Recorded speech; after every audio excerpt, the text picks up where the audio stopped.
Okay, so it is Dinus Mickle. It is March 17th. It's only day 2 of this month-long quarantine that we're facing in Austria.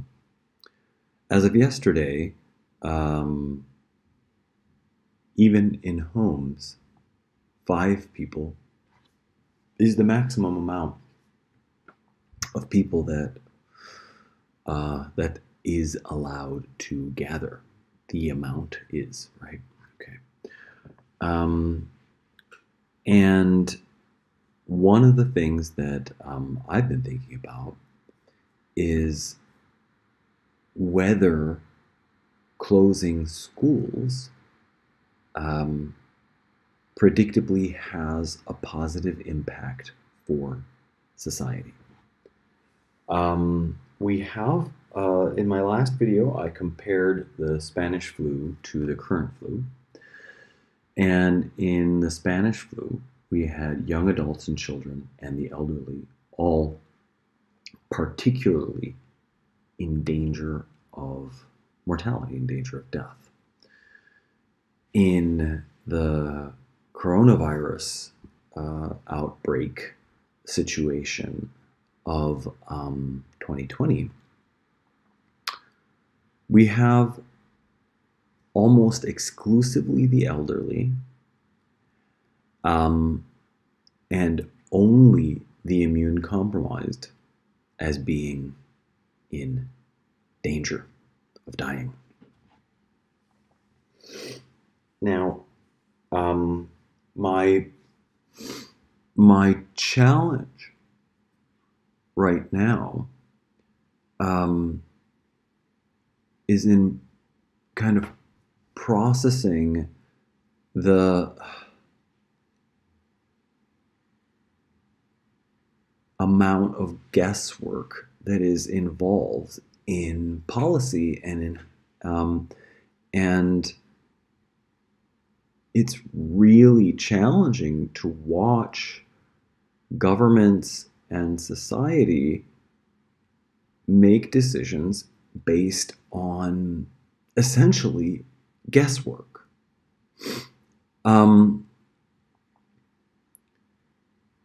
The indications are the desired outcome is quote unquote flattening the curve of numbers of infections being brought to hospitals at one time.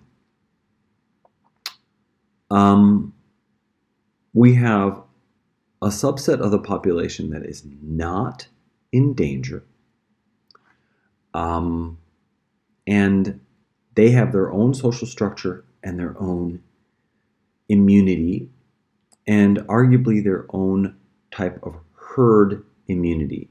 The immunity of the youth, the immunity of the sub-herd of the youth that interact in their own way, that go to school, that see each other, laugh, hug each other, and we have that subset of the population that's fine. I'm quite concerned that poking that stick, poking that part of society with a stick could cause undesired outcomes on the other side. Now,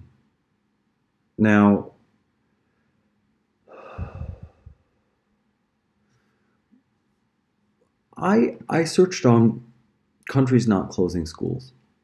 And interestingly enough, Boris Johnson apparently has still not closed schools, but he's facing incredible criticism for not closing schools.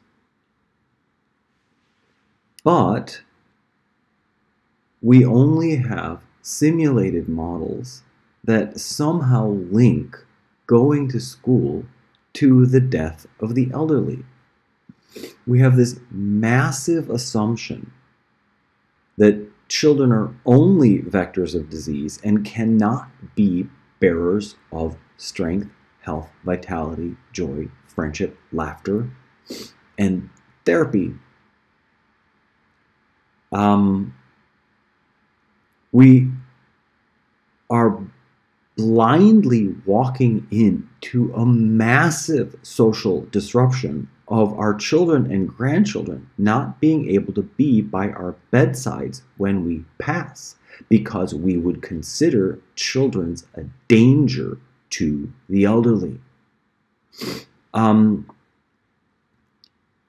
guess for me, it's really shocking and petrifying. It's really, really frightening how blindly society is making massive changes based on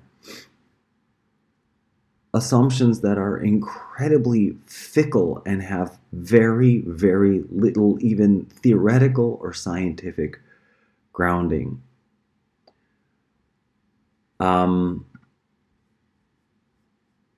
I searched on, there you go. Government is facing mounting anger over decision not to close schools. So we've got one politician saying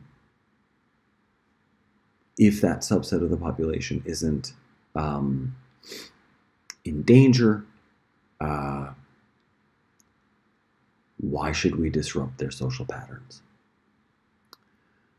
and their interaction and potentially their immunity?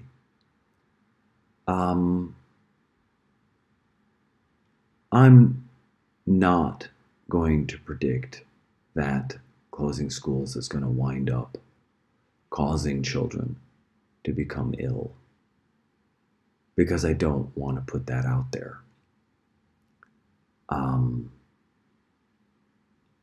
I hope that children will be able to remain immune despite the social disruption of their daily life. There's apparently Sweden. So what I'm going to do now, I'm actually going to press pause on this recording. I'm going to call a school in Sweden and see if they're open. So I'm going to pause this and give them a call. Okay, so actually I just called a school in Sweden, and the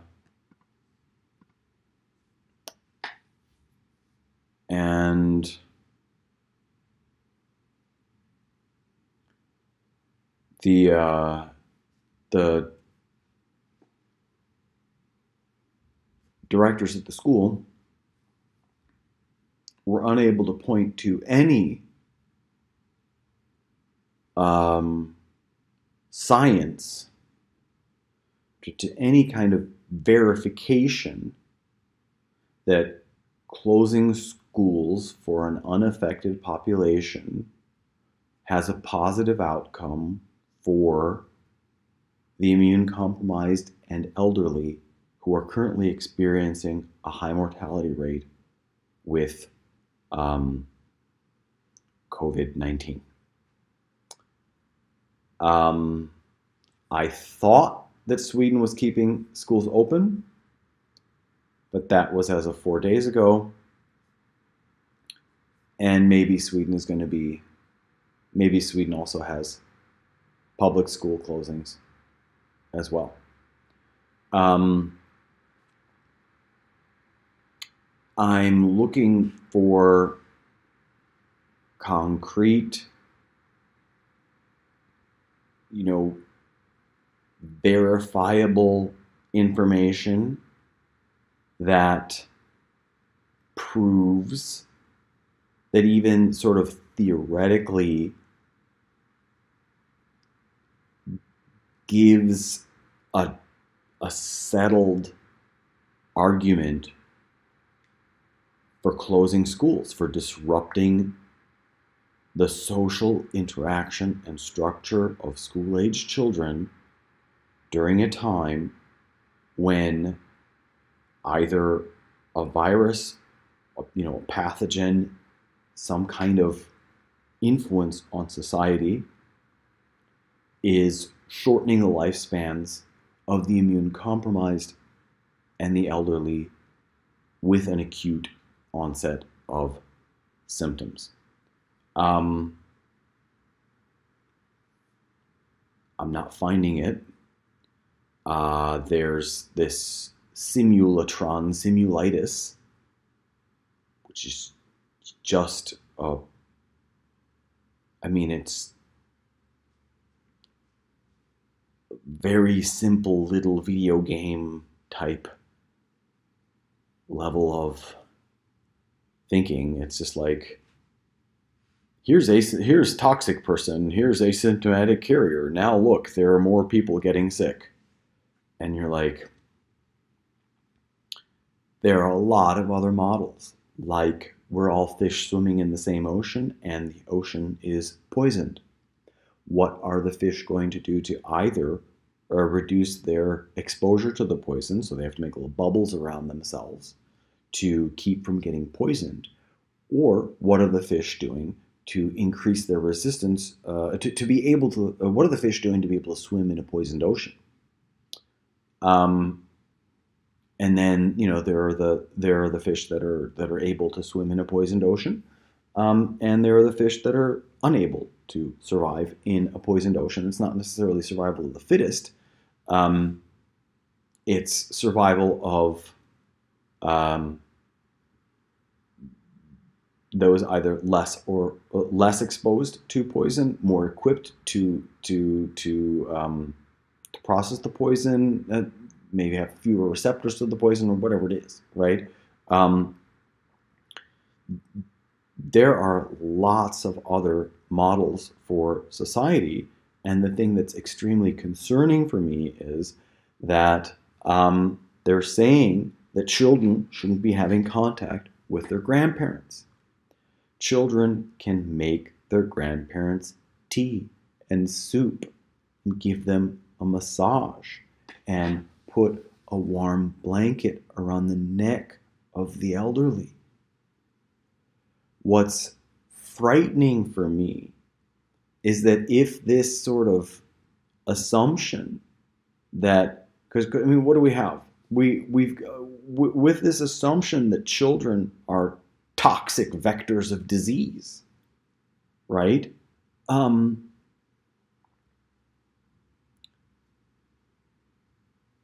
We have the elderly dying lonely, cold, horrific deaths instead of being surrounded by family and loved ones and cared for till their very last breath.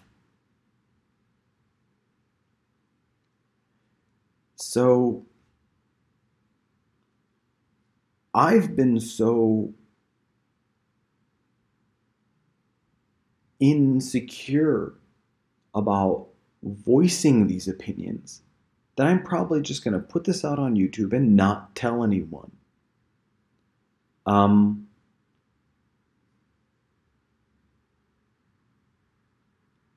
One of the reasons is that as I present this information, that, for example, just questions, hey, should we really be looking at kids as, toxic vectors of disease, and is that true?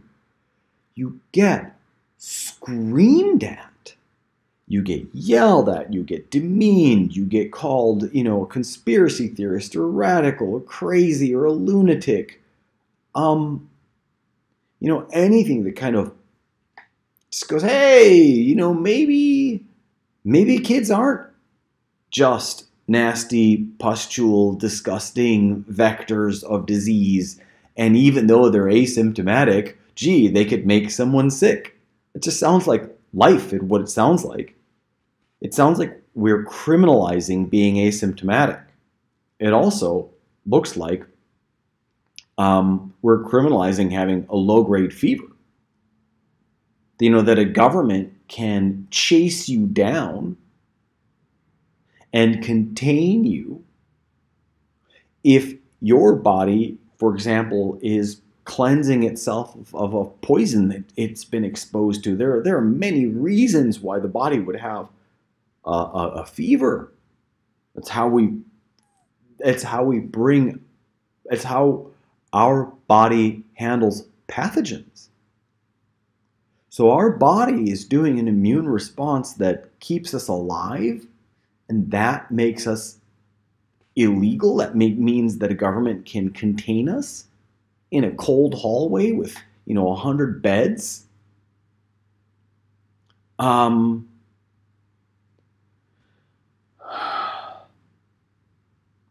It's really disconcerting. It's really concerning.